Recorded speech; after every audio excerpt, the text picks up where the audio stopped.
بالله من الشيطان الرجيم بسم الله الرحمن الرحيم رب اشرح لي صدري ويسر لي امري واحلل عقدة من لساني يفقهوا قولي. Ayo Beno, Mautaro, assalamu alaikum wa rahmatullahi wa barakatuh. Donc, comme vous pouvez le voir, à Azé, Inch'Allah, on va faire une petite formation sur tout ce qui dira les gestes d'urgence. Alors, avant de commencer, on va commencer par ce que j'ai dit concernant les gestes d'urgence. Donc, selon plusieurs hadiths et riwayat, il est rapporté que des femmes seront parmi les ashab de notre deuxième imam alayhi salam et elles auront comme mission de soigner les blessés et assister les malades. Il en était également de même lors de l'époque de notre saint prophète alayhi salam. Également dans le saint Coran, de la sourate Maïda, il est rapporté dans le verset 32 que quiconque lui fait don de la vie, c'est comme s'il faisait don de la vie à tous les ans. Donc à travers ces hadiths, à travers ces ayats, nous pouvons voir combien l'islam accorde de l'importance déjà sur le plan de soin de l'autrui, mais également dans le concept de sauver la vie ou encore apporter de l'aide à autrui. Donc, je vais vous présenter, vous faire une brève présentation concernant moi. En fait, moi, du coup, je m'appelle Adil, je suis infirmier diplômé d'État français. J'ai fait mon parcours professionnel et mon parcours étudiant à l'île de la Réunion. J'ai fait plusieurs stages, notamment au service de cardiologie, pneumologie. J'ai fait également un stage dans le milieu psychiatrique, également dans le milieu pénitentiaire, dans la grande prison de l'île de la Réunion. Et moi, je me suis plutôt focalisé sur tout ce qui dit soins d'urgence et réanimation. Donc ma plus grosse, on va dire mon plus gros bagage en termes de soins, ça se situe du coup au niveau de la réanimation polyvalente adulte. J'ai fait face à la première vague Covid de l'île de la Réunion. Et également, quand j'étais en stage aux urgences, c'était aussi pendant la période de Covid, donc tout ce qui dit gestion de Covid, et j'ai eu, alhamdoulilah, l'occasion de faire plusieurs interventions SMUR, c'est-à-dire que tout ce qui disait arrêt cardiaque, j'ai fait également 2 accouchements, assisté à 2 accouchements lors des interventions, et maintes soins que j'ai pu réaliser, alhamdoulilah, qui m'ont permis aujourd'hui de faire cette présentation devant vous. Alors, juste un petit point, je vous donne mon avis. Pourquoi j'insiste un peu sur tout ce qui dit soins d'urgence, surtout ici à Madagascar. Aujourd'hui, on se rend compte qu'ici à Madagascar, on est très limité. Et ça, la période Covid nous a montré combien on était handicapés. Avant Covid, quand on n'allait pas bien, en fait, ce qu'on faisait, on partait à l'étranger. On allait à l'étranger, on se soignait là-bas, on revenait. Malheureusement, avec la période Covid, qu'est-ce qui s'est passé? On était bloqué à Madagascar. Et on a connu cette frustration d'où on ne sait pas où se diriger lorsqu'il y a un membre de la famille qui ne va pas bien, mais encore plus lors des situations, des vraies urgences, arrêt cardiaque ou détresse respiratoire, ou une situation d'urgence, on ne sait pas quoi faire, surtout on ne sait pas vers qui diriger. Et en plus, nous ne savons pas vers qui se diriger, vers les personnes vers qui on se dirige. Des fois on a peur, on a cette confiance, on n'a pas forcément confiance aux médecins ici que par exemple en France. Donc, l'objectif de cet exposé, de cette formation, entre guillemets, c'est d'initier un petit peu aux soins d'urgence afin que si par malheur, dans notre entourage, dans notre proche, s'y arrivait une situation d'urgence, qu'on puisse réagir jusqu'à ce qu'un médecin puisse venir. Donc, on va juste parler de 2 choses très importantes vu qu'on a peu de temps. Habituellement, en fait, c'est un cours qui se fait sur 3 jours et 8 heures par jour. Donc là, au bout de 45 minutes, 50 minutes, on va voir les points importants sur tout ce qui dira geste d'urgence. On va aborder 2 sujets. Donc, première chose, ça va être tout ce qui dit détresse respiratoire et étouffement, mais également on va parler de perte de connaissance. Donc, en ce qui concerne étouffement et détresse respiratoire, il peut y avoir plusieurs causes. Alors, un petit peu l'anatomie, comment Allah nous a créés en fait. Du coup, quand on respire, la respiration passe à travers le nez, ça va aller au niveau de la trachée et ça va aller dans les poumons. Et l'échange se fait là au niveau des alvéoles pulmonaires. Et ce qui est très important et qu'on a constaté lors de la période Covid, en fait, c'est que notre position compte énormément dans notre respiration. Parce que c'est une question de gravitation. Par exemple, aujourd'hui, là, je suis debout. Ce qui se passe, c'est que les alvéoles vont se diriger vers le bas et la respiration est favorisée. Par conséquent, quand on est allongé, et la gravitation fera que, lorsque nous sommes allongés, nous avons du mal à respirer. Nous allons expliquer ça un peu plus tard. Mais, entre autres, voilà, ça on appelle cette partie-là la voie qui est aérienne supérieure. Et là, ça va être tout ce qui dit poumon, alvéole pulmonaire. Okay. Donc il existe plusieurs causes de détresse respiratoire. Okay, on va aborder que deux parmi toutes ces causes-là. La présence d'un obstacle, par exemple on est dans un gymnase et que notre voisin est en train de manger, il avale de travers, il bosse au cacoré, qu'est-ce qu'il faut faire? On va aborder ça, mais on va un peu aussi parler de ce qui dira aussi l'oxygène n'est pas distribué dans l'organisme. Ça, on va un peu aborder l'impact du Covid dans notre organisme, mais on va passer très brièvement parce que c'est pas de l'urgence pure, ça vient graduellement. Donc voilà, soit c'est l'obstacle, soit des réflexes de sécurité sont abolis, c'est-à-dire que quand on est inconscient et qu'on est sur le dos, la gravitation fait que la langue va vers l'arrière, et par exemple, si on vomit alors qu'on est inconscient, il y a des risques qu'on avale le vomi, etc. Alors, en fait, dans la respiration, nous, on a cette idée qu'il faut se baser sur la saturation. Mais avant la saturation, c'est des signes paracliniques. Dans la respiration, le plus important, c'est la clinique. Et dans la clinique, on peut évaluer 4 choses.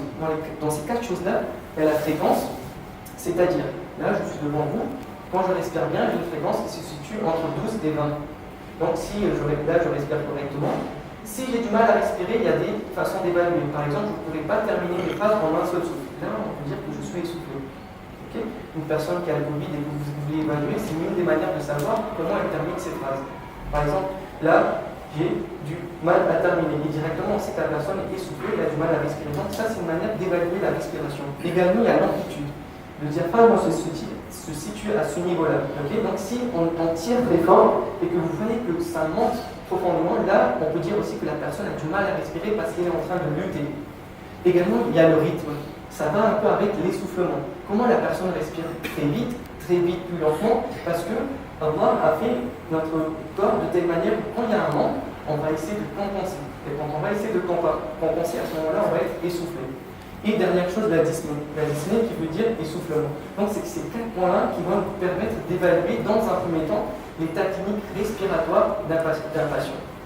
Okay, donc, quand vous voulez voir qu'une personne respire bien, il suffit de voir comment il respire et surtout au niveau de la fréquence respiratoire. Qu'est-ce qui se passe quand on manque d'oxygène? En fait, quand on manque d'oxygène, c'est tout simple. Dans le cerveau, il y a moins d'oxygène, donc les capacités neurologiques vont baisser. Quand les capacités neurologiques vont baisser, qu'est-ce qui se passe? On va perdre connaissance. Et à long terme, ce qui peut se passer à cause de cette hypoxie, qui veut dire manque d'oxygène, le cœur peut s'arrêter. Ça, c'est vraiment dans les complications extrêmes. Donc, c'est quoi les signes, en fait, qui peuvent nous alerter? Déjà, quand on parle d'étouffement, par exemple, c'est le premier réflexe qu'un patient va avoir, c'est d'avoir les 2 mains au niveau du cou. Parce que le blocage que je trouve ici est instinctuellement, on va mettre les 2 mains au niveau du cou, comme vous pouvez voir ici dans une bonne image. Également, l'impossibilité de parler, la bouche reste ouverte, les efforts pour respirer, on sent que l'air ne passe pas. Ça, c'est l'étouffement, je parle de l'étouffement. Absence de tout, et le patient devient cyanosé. En fait, quand quelqu'un s'étouffe, et par manque d'oxygène, qu'est-ce qui se passe? Quand une partie du corps manque d'oxygène, ça a tendance à devenir cyanosé. Et quand on parle de cyanose, ça veut dire les tissus sont morts et ça devient bleu. Okay, donc par exemple, quand une personne s'étouffe, quand vous voulez évaluer la gravité, vous voir les lèvres, comment ils sont. S'ils sont bien oxygénés, ils seront rosés, comme nous normalement. Mais quand on manque vraiment d'oxygène, ça commence à devenir gris, bleu. Okay, donc quand une personne s'étouffe et qui fait comme ça, et que vous voyez que c'est rosé, c'est que ça vient de commencer. Et quand vous voyez que ça devient un peu bleu et que ça devient gris, là c'est que vous avez le temps est pressé pour agir. Okay. Alors, qu'est-ce qu'il faut faire? Donc il y a 2 choses. Hein. On va distinguer vraiment 2 choses. Il y a une détresse respiratoire qui va être l'étouffement. Donc c'est vraiment un objet qui va déranger au niveau du cou. Et il y a une autre détresse respiratoire, quand on parle de Covid ou autre maladie, qui vient progressivement. Et quand ça vient progressivement, des fois c'est brutal. Par exemple, une personne qui a le Covid, ça va aller, mais à un moment donné, elle va décompenser, elle va être essoufflée, elle va avoir du mal à respirer. Là, cette prise en charge-là, ça c'est pas pour l'étouffement, celui-là, pour l'étouffement, je vais vous expliquer tout à l'heure. Okay, donc là, quand une personne commence à avoir du mal à respirer, première chose qu'il y a à faire, c'est la position. Comme je vous ai dit tout à l'heure par rapport à la gravitation, la position est très très importante pour prendre en charge un patient qui est en détresse respiratoire. La meilleure position qui puisse exister, quand la personne est consciente, c'est la position assise, bien assise. Comme ça, les alvéoles pulmonaires sont bien dégagés et on peut bien respirer. Également, quand la personne a des douleurs au niveau du diaphragme, par exemple d'un traumatisme ou autre, c'est toujours par rapport au confort du patient. Là, en l'occurrence, ce qu'on peut faire, c'est de le mettre demi-allongé. Parce que la position qui est bien assise, ça peut comprimer les organes et ça peut rendre douloureux la respiration. Et quand la personne, on voit que la personne respire, mais les intentions, il y a des manœuvres à respecter. Ça, on va voir dans la deuxième partie. Mais en gros, la manœuvre, c'est d'allonger de cette manière la personne. Et cette manière, ça s'appelle PLS, position latérale de sécurité. Nous allons voir ça tout à l'heure. Donc ça, c'est une première partie qui constitue une détresse respiratoire qui n'est pas due à un obstacle au niveau de la gorge. C'est toujours la position qui compte, le confort du patient jusqu'à l'arrivée du médecin. Par contre, quand il s'agit de l'étouffement, à ce moment-là, il y a des choses qu'on peut faire pour expulser l'obstacle. Okay. Donc, il y a deux choses. Quand une personne s'étouffe, ça peut être partiel ou total. Là, en fait, c'est vraiment impressionnant comment on nous a créé. C'est des mécanismes qui font qu'on va extérioriser ce qui nous bloque. Et à ce moment-là, il ne faut pas taper le dos, il ne faut rien faire parce qu'il y a un risque, si c'est assez gros, il y a un risque qu'en tapant le dos, ça va descendre au niveau de la trachée. Et si ça descend au niveau de la trachée, là, ça devient beaucoup plus compliqué. Donc, quand c'est partiel, il y a présence de la toux, ça sort, on entend appeler le dress qatar, c'est un brin. C'est-à-dire que l'air, ça peut passer. Et quand l'air peut passer, c'est-à-dire qu'il n'y a pas d'urgence, il faut laisser la personne tousser et ne pas taper les os. Okay. Mais, lorsqu'on voit que, alors, du coup, voilà, inciter à tousser et ouvrir la bouche, si on voit que ça gêne, on peut retirer. Et du coup, quand on voit que l'obstruction est complète, là, on voit qu'il n'y a pas de toux. Il n'y a pas de toux, le patient est en train de tousser, mais il n'y a pas de toux, il n'y a pas de sang qui sort. Et en fait, quand il n'y a pas de sang qui sort, c'est là que ça devient alarmant. C'est que c'est totalement bouché, parce que si c'est juste un petit peu bouché, l'air peut sortir un peu, il y a de la voix qui sort. Donc, quand il n'y a vraiment pas de voix, c'est que là, c'est obstruction totale. Alors, qu'est-ce qu'il faut faire quand la personne devant vous s'étouffe et que c'est une obstruction totale? Il y a une technique qui s'appelle la méthode Denish. Alors, qu'est-ce qu'il faut faire? En fait, qu'est-ce qu'il faut faire? Je vous explique un peu et vous allez voir la vidéo. Ça va vous donner une image concrète de ce qu'il faut faire. Il y a deux choses à faire. Okay. Premièrement, mettre votre main gauche au niveau du sternum, donc ici, au milieu de la poitrine. Okay. Incliner le patient vers l'avant et taper 5 fois sur le dos. Ça, en fait, c'est des mécanismes de la toux qu'on peut inciter chez le patient. Parce que quand on tape, ça va créer une pression contre la toux et ça va permettre d'extérioriser l'obstacle. Donc, la première chose à faire, c'est ça. Mais malgré ça, après les 5 tapes, si vous n'arrivez pas à extérioriser l'obstacle, ce qu'il faut faire, là, du coup, c'est la méthode des miches, c'est de rassembler le poing, être au niveau juste en bas de l'estomac et pousser très fort. Et vous vous mettez derrière du patient comme vous voyez ici et faire la manœuvre. Cette vidéo va vraiment vous expliquer comment il faut réagir.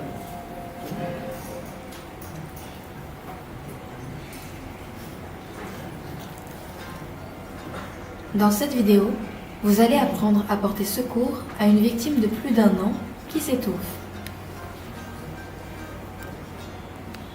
3 situations sont à envisager. Premier cas, la victime respire encore, mais difficilement. Demandez-lui de tousser et ne faites rien d'autre. Une toux est ce qu'il y a de plus efficace. Tout autre geste peut aggraver la situation. Deuxième cas, la victime ne respire plus, mais est toujours consciente. Soutenez son thorax avec une main et penchez-la en avant. Donnez-lui au maximum 5 tapes dans le dos, entre les 2 omoplates, avec le plat de la main. Si la manœuvre est inefficace, alternez avec une série de 5 compressions abdominales. Mettez un point au creux de l'estomac, juste en dessous du sternum. Placez l'autre main sur la première. Penchez la victime en avant. Tirez franchement vers l'arrière et vers le haut. Alternez ainsi 5 tapes dans le dos avec 5 compressions abdominales, jusqu'à ce que la victime respire normalement. Troisième cas. L'ensemble des manœuvres précédentes est inefficace. La victime perd connaissance et ne respire pas. Alertez ou faites alerter le service d'urgence et débutez une réanimation cardio-pulmonaire en alternant 30 compressions thoraciques avec 2 insufflations. Donc jusqu'à là, on a vu les 2 choses qu'il fallait faire, dont je vous ai expliqué. Là, la troisième chose, nous allons voir dans la deuxième partie, quand on perd la connaissance. Ok? Tu peux passer au deuxième. En ce qui concerne les nourrissons, ça aussi c'est très important parce que ça peut être très commun, parce que les enfants, des fois, les bébés, ils ont tendance à traîner partout dans la maison et il y a des risques qu'ils prennent des jouets ou alors qu'ils prennent des gros morceaux de viande et qu'ils mangent en fait. Et ça aussi c'est un risque qui est très important et notamment pour les mamans. C'est très important de savoir cette technique-là, c'est un peu différent des adultes parce que la corpulence n'est pas pareille. Là vous avez 2 images qui peuvent illustrer. Mais la vidéo va beaucoup plus vous parler. À la fin, si vous avez des questions, si vous n'avez pas compris, on va revenir là-dessus.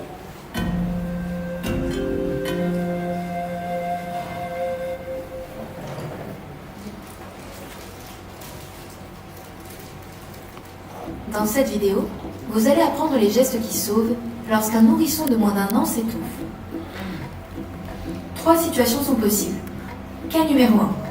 Le nourrisson respire encore. Surveillez-le et ne faites rien d'autre, car le mécanisme naturel d'évacuation est plus efficace que les gestes de secours.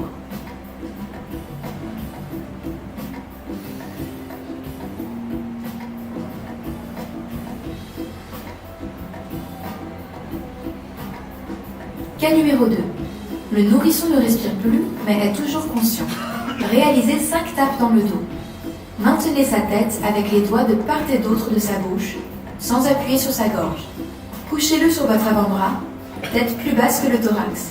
Donnez les 5 tapes entre les 2 omoplates avec le plat de votre main. Si c'est inefficace, alternez avec 5 compressions thoraciques. Retournez-le. Placez votre avant-bras contre son dos, la main tenant sa tête. Sa tête doit être plus basse que le corps. Placez 2 doigts au milieu du thorax. Comprimez 1/3 de la profondeur thoracique. Répétez ces compressions jusqu'à 5 fois. Voilà en ce qui concerne les bébés. Et du coup, c'est très important par rapport à leur corps et leur fragilité de ne pas faire pour les adultes, à savoir le point lié. Pour les bébés, c'est juste 2 doigts, on doit appuyer le niveau au milieu des 2 tétons. D'accord ? Maintenant, on va parler de la perte de connaissance. Alors, perte de connaissance, c'est une coupure avec le monde extérieur. Ça peut être bref ou prolongé. Et il faut savoir que ça peut arriver très souvent. Et notamment, l'un des causes les plus fréquentes, c'est l'émotion. Et chez nous, dans notre communauté, l'émotion, c'est qu'on place vraiment une place très très importante. En ce qui concerne l'émotion, même lors des malaises, il peut arriver que des personnes font un malaise, ou peu importe. Les malaises, c'est très fréquent. Donc, c'est très important de savoir les bons gestes à réaliser. Donc voilà les causes malaise vagal. Je vais vous expliquer tout à l'heure c'est quoi, parce que c'est de ça dont je parlais. Ça peut être l'hypoglycémie, donc le manque de sucre dans le sang. Ça, c'est pour les personnes diabétiques. On ne va pas trop s'attarder là-dessus. Ça peut être aussi au niveau d'un problème cardiaque qui peut mener notamment à un arrêt cardiaque. Et il peut y avoir des facteurs neurologiques, c'est-à-dire qu'un AVC ou alors une crise d'épilepsie, je ne veux pas trop m'attarder. Si on a le temps à la fin, on va revenir là-dessus. Okay. Et intoxication médicamenteuse, ça aussi c'est très important. Ici à Madagascar, on n'a pas trop de connaissances sur les effets indésirables de nos médicaments. Il peut y avoir des médicaments pour le sommeil, des somnifères ou d'autres médicaments. On n'a pas la notion de la dose maximale en une journée. Il peut arriver qu'on ait parfois en overdose, et ce qui fait qu'on a des troubles de connaissance. Et dernièrement, ça peut être un traumatisme crânien, une personne qui tombe et qui va perdre connaissance. Alors qu'est-ce qu'il faut faire ?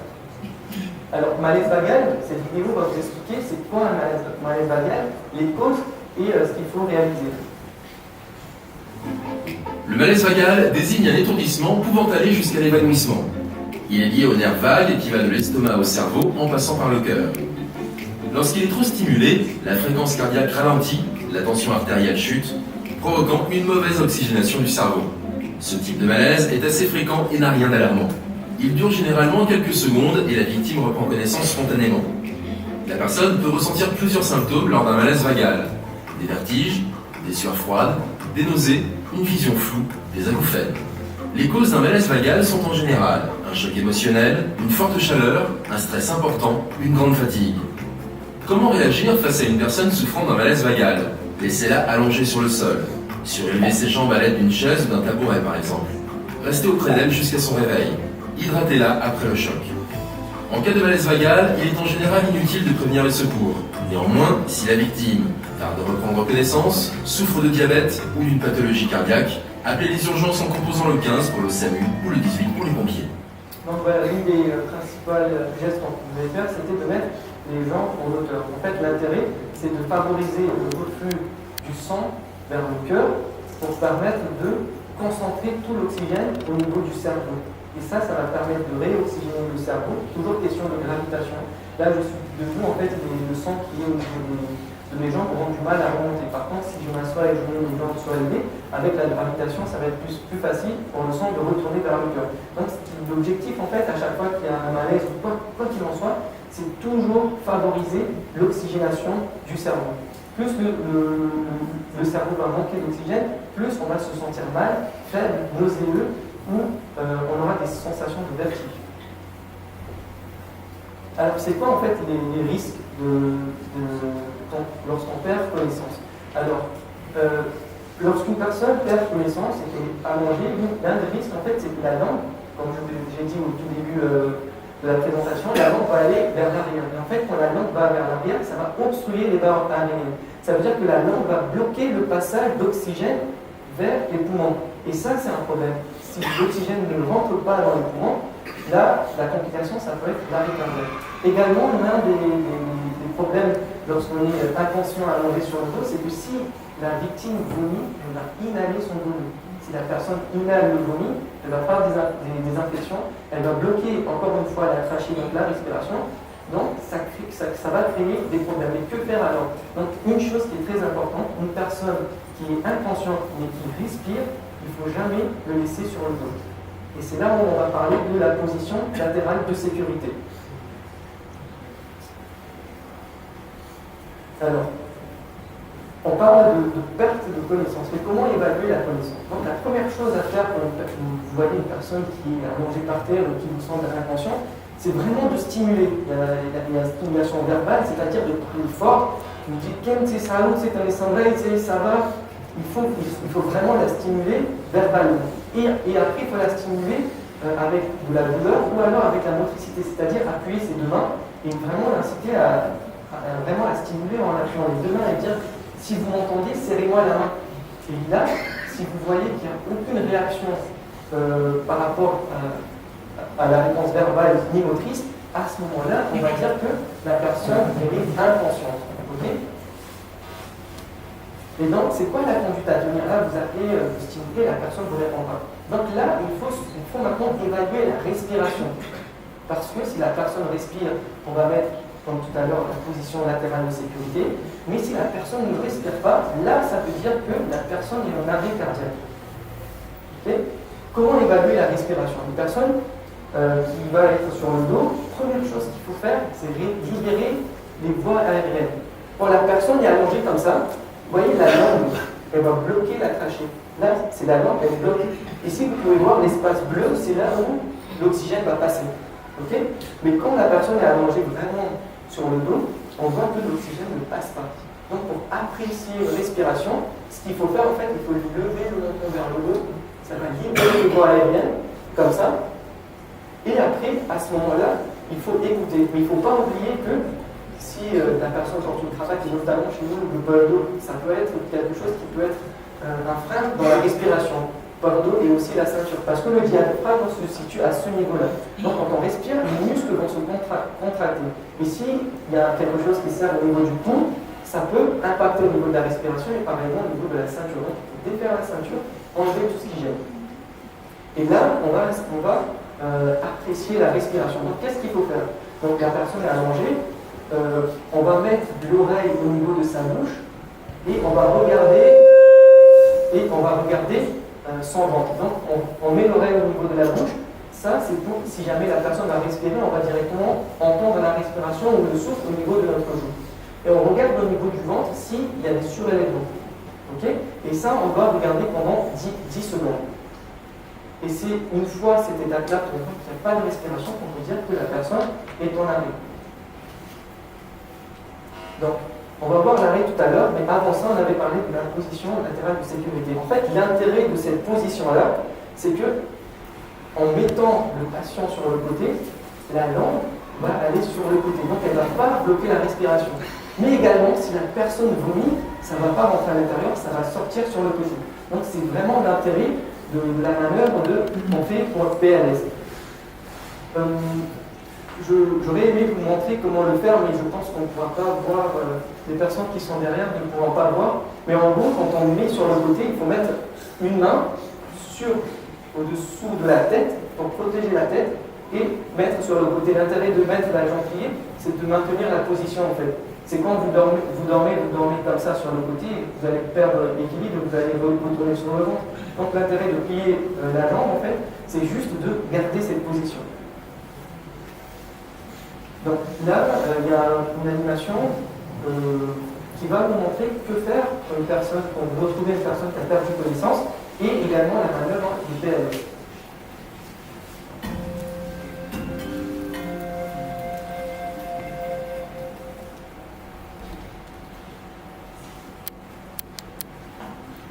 Dans cette vidéo, vous allez apprendre à porter secours à une personne qui perd connaissance. Pour savoir si elle est consciente, demandez-lui comment elle va et secouez doucement ses épaules.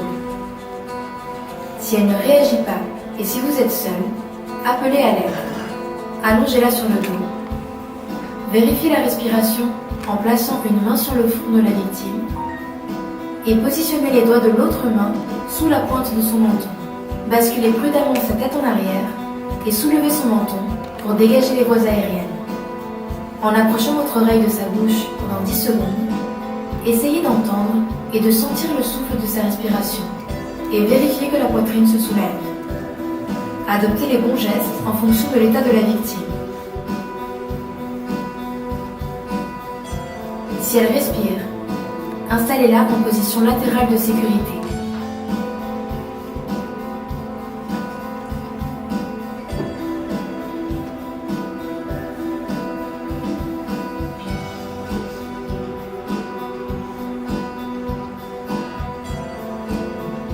Alertez le service d'urgence, couvrez-la et surveillez-la jusqu'à l'arrivée des secours.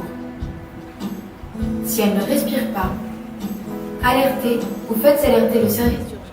Donc maintenant, si la personne ne respire pas, c'est là qu'on va parler d'arrêt cardiaque. Et c'est là où on va aussi parler du massage cardiaque. Il faut savoir que dès qu'une personne fait un arrêt cardiaque, la prise en charge, elle va être immédiate. Elle doit être immédiate parce que chaque seconde, chaque minute est comptée. Plus on retarde dans la prise en charge, plus il y aura des lésions neurologiques. Donc c'est dans la suite, hein. On évalue d'abord la tension, puis la respiration, et à ce moment-là, s'il n'y a pas de respiration, on regarde le pouls, on met le doigt au niveau de la carotide, on essaie de sentir le pouls. S'il n'y a pas le pouls, la personne est en arrêt. Du coup, réaliser un massage cardiaque, il y a une seule manière en fait. Et il faut que ça soit efficace. Parce que si ce n'est pas efficace, ça ne sert à rien de masser. Parce que le massage cardiaque, ça va être le remplacement du battement de cœur. Et quand on va masser une personne, ça va uniquement oxygéner le cerveau. Le reste des organes, ça va aller en mode veille. En fait, l'important, c'est de sauver le cerveau. Si on arrive à sauver le cerveau pourra assurer le reste. Okay. Donc, il y a vraiment une manière de réaliser les gestes de compression. On va voir la vidéo et après, je pense qu'on va passer aux questions. Et dans la manière dont vous l'avez compris, je vais vous expliquer comment faire exactement le bon geste de massage cardiaque.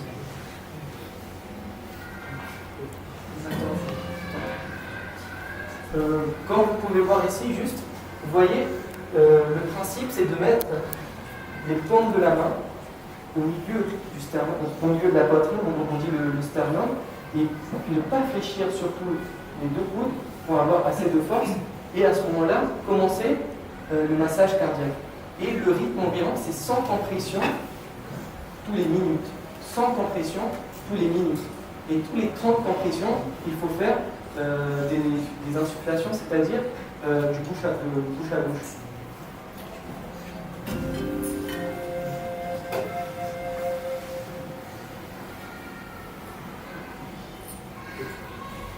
Dans cette vidéo, vous allez apprendre à réaliser une réanimation cardio-pulmonaire en cas d'arrêt cardiaque chez un adulte.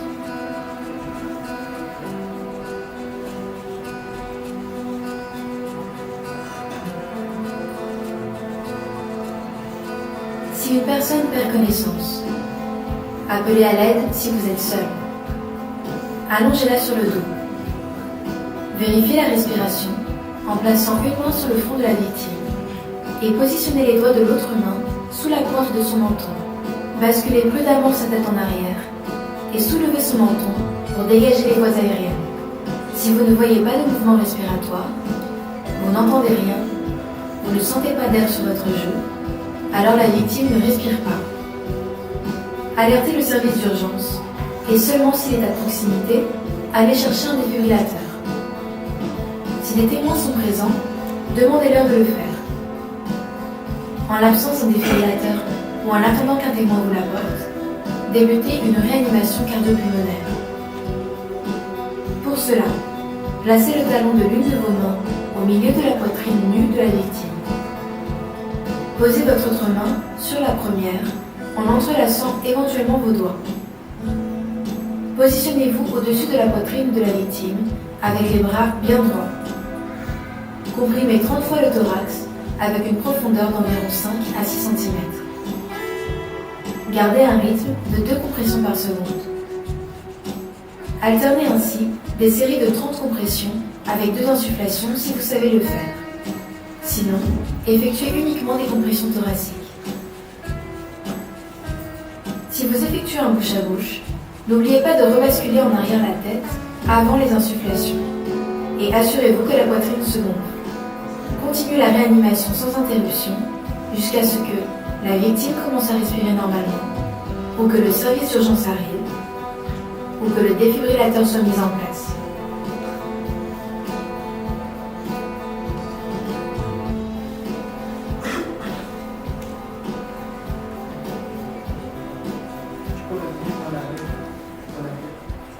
Du coup, voilà, 30 compressions, la main à plat, voire relevée. Profondeur de 5 cm, c'est-à-dire qu'il faut aller fort. Il m'est arrivé de masser un patient pour être efficace, je vais casser les côtes du patient.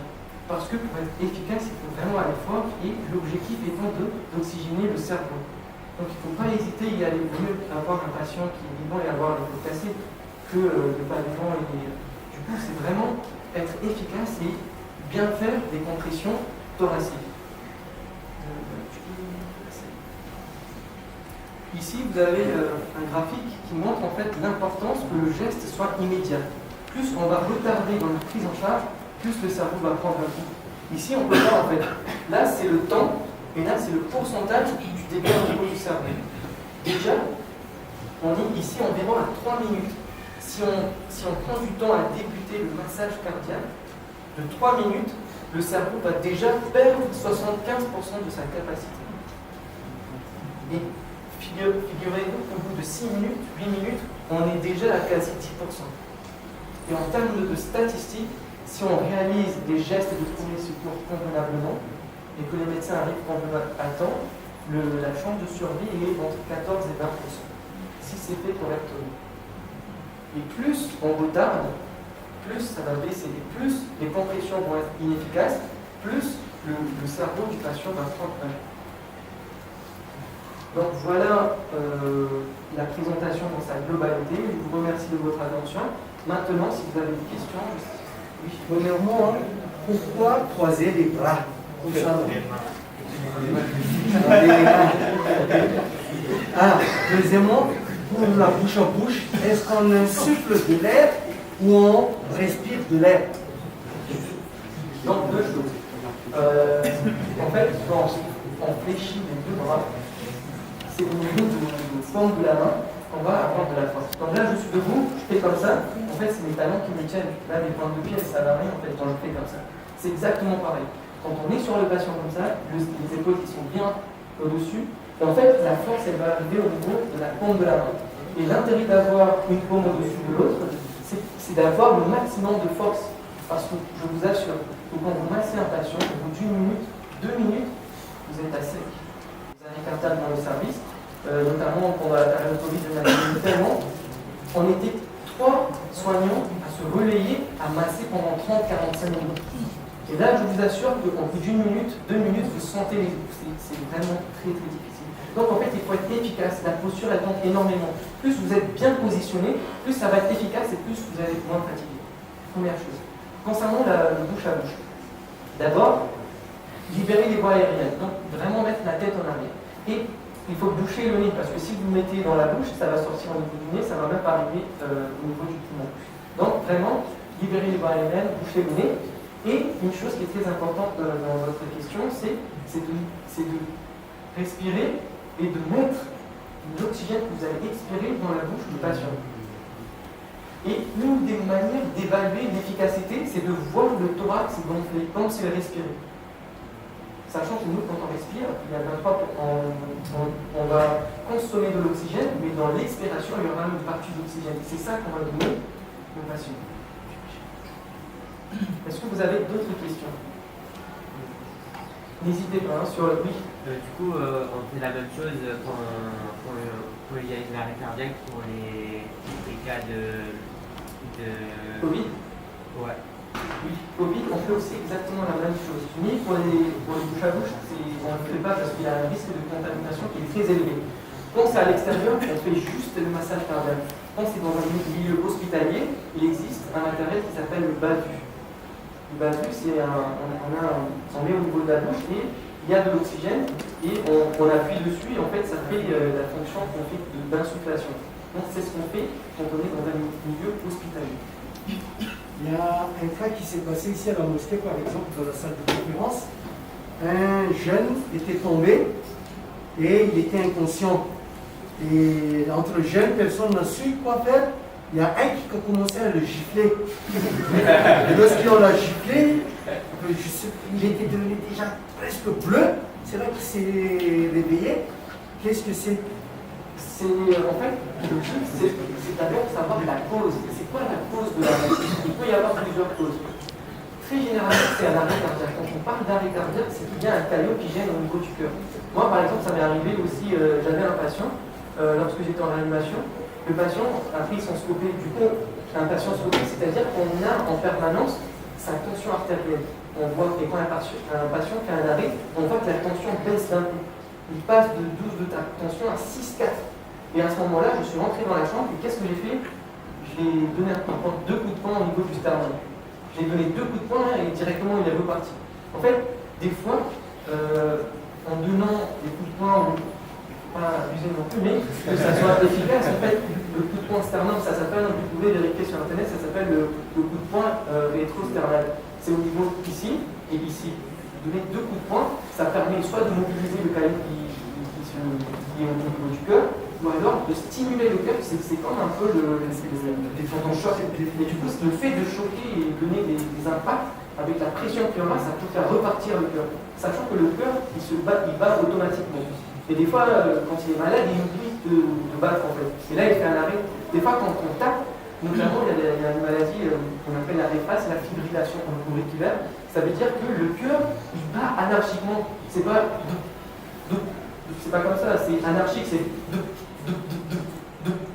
en fait, il a perdu complètement le rythme. À ce moment-là, qu'est-ce qu'on fait? On choque le cœur pour dans un point de départ, il va repartir normalement. Et des fois, le cœur, il s'emballe à cause d'une maladie ou d'autres facteurs, et le fait de le stimuler d'un coup, ça va permettre au cœur de redonner un rythme et de repartir. Oui. Pour la position latérale, Oui. on allonge sur la droite, la gauche, ça change rien. Ça change rien. Le fait que le cœur soit à gauche, il n'y a pas de différence. Ça change rien. Après, en termes de toujours de gravitation, c'est une très bonne question. C'est mieux de favoriser le côté droit parce que le cœur étant à gauche, Parce que si par exemple la personne qui est inconsciente a des problèmes cardiaques et que vous êtes au courant, c'est mieux de le mettre à gauche. Parce que sinon, le fait de mettre à gauche, non à droite du coup je ne me trompe pas, si on met à gauche, le cœur va être comprimé par la partie droite. Donc c'est mieux de favoriser la partie droite pour que la partie gauche soit vers le haut. Oui. Pourquoi il y a des risques d'évanouissement pour les crises d'hypoglycémie? En fait, le sucre, En fait, sa question, c'est pourquoi il y a un risque d'évanouissement lors des hypoglycémies. En fait, le sucre, c'est le principal, essence de notre cœur, de notre corps. Quand on a moins de sucre, on se sent faible. Des fois, en fait, avec le galactose, il y a des moments de la journée où on a un coup de barre. On a un coup de barre et certainement, on est en train de faire une hypoglycémie. Et qu'est-ce que fait le corps à ce moment-là? C'est vraiment avoir bien fait les choses, en fait, c'est qu'il va puiser les réserves de notre corps. Il va chercher où est-ce que le corps a stocké du sucre, il va consommer là-dedans et on va reprendre de l'énergie. Okay, donc, quand le corps va manquer de l'énergie, donc du sucre, et s'il n'y a pas assez de stockage ou que ça vient brutalement, il y a des chances que la tête elle tourne et on perd connaissance. Et ça existe également les comas hypoglycémiques. Coma hypoglycémique, ça veut dire que le corps manque tellement de sucre qu'il n'y a pas dans les réserves et la personne va s'évanouir. Quand il va s'évanouir, il va respirer moins bien. Et quand il respire moins bien, l'oxygène va manquer, il va rentrer en coma. Coma, ça veut tout simplement dire état d'inconscience. Est-ce que vous avez d'autres questions, notamment les gestes qu'on fait aux nourrissons, aux bébés, ou peu importe, même chez les femmes, n'hésitez pas si vous avez des questions.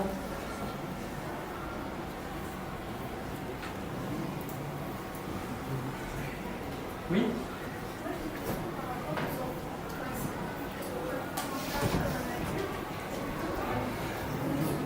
Pour les enfants, en fait, c'est bien séparé. Alors la question était, est-ce que pour un enfant, on fait la méthode de l'adulte ou du nourrisson?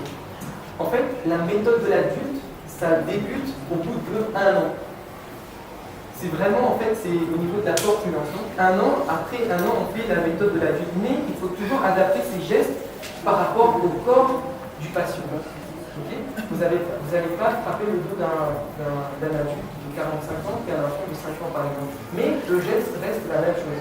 Après, il faut s'adapter. Par exemple, moi, je suis plutôt petit, par exemple, si c'est chez Kamel, moi, je ne pourrais pas le faire. Donc, il faut s'adapter.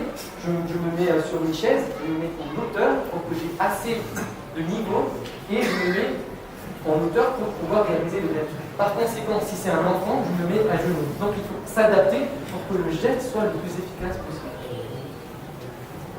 Oui. Et pourquoi la réanimation cardiaque d'un nourrisson, c'est la même chose? Alors, très bonne question. J'avais dans la vidéo, mais on avait coupé. Pour un nourrisson, c'est le même geste que l'adulte, mais au niveau de la compression thoracique, c'est 2 doigts. 2 doigts et au milieu des 2 tétons. C'est 2 doigts. On fait les compressions 30 fois et pareil, bouche à bouche au bout de 30 fois. Et c'est la même chose, mais 2 doigts au niveau du sternum.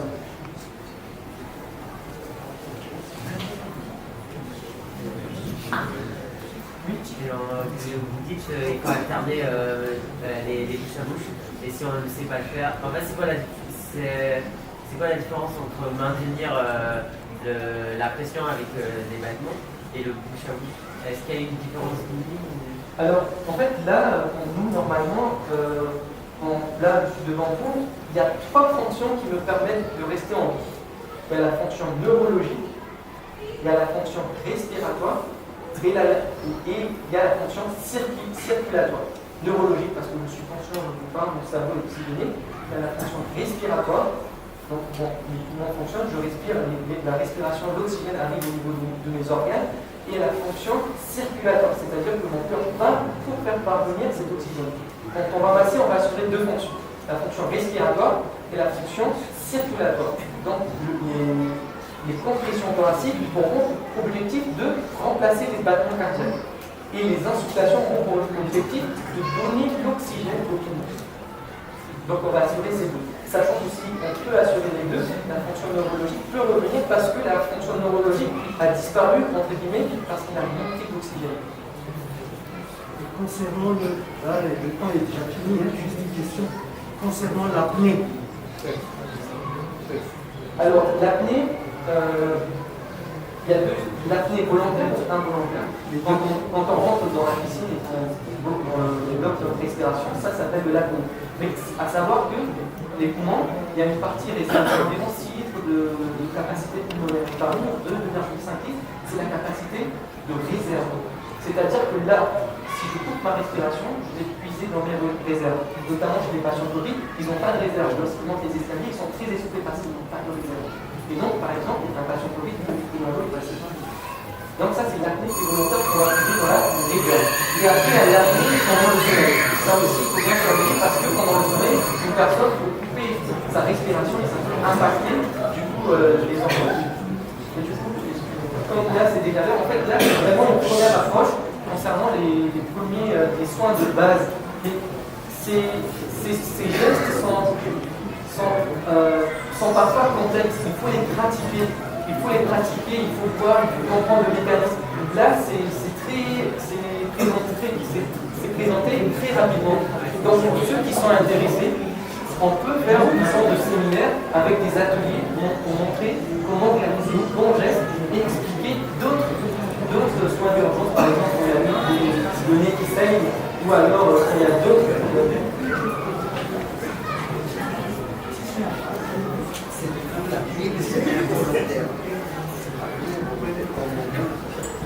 C'est la nuit. Il y a un appareil qui existe qui vous permet de prendre le souffle quand votre corps ne fait pas la respiration. La ventoline, c'est pour les bronches. Mais pour le sommeil, il y a vraiment un appareil que vous mettez. Et j'ai acheté 3 slides, vous allez la machine de fait pour. Ça s'appelle la nuit.